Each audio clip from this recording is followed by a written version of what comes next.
कंबरदुखीचा, पाठदुखीचा त्रास तुम्हाला जाणवायला लागला असेल तर या आंब्याच्या वाळवलेल्या कोळीचा सांगितल्याप्रमाणे वापर करा, तुम्हाला आराम वाटेल.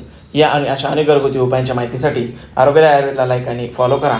आपण एका आंब्याची कोय उन्हामध्ये सुकवून तिचे तुकडे बनवून खलबत्त्यामध्ये ठेचून पावडर बनवून घ्यायची आहे. एका स्थितीत जास्त वेळ काम केल्याने किंवा प्रवासामुळे कंबरदुखीचा त्रास मोठ्या प्रमाणात जाणवतो. आता तयार झालेली ही पावडर एका भांड्यामध्ये घेऊन त्यामध्ये साधारण अर्धा कप एवढे मोहरीचे तेल घ्यायचे आहे आणि हे व्यवस्थित गरम करून कढवून घ्यायचे आहे. अनेक महिलांना मासिक पाळीदरम्यान कंबरदुखी, पाठदुखी जाणवते. अशा वेळी देखील हा उपाय अत्यंत गुणकारी ठरतो. आता हे तेल कोमट झाल्यानंतर याने कमरेची, पाठीची मालिश करायची आहे.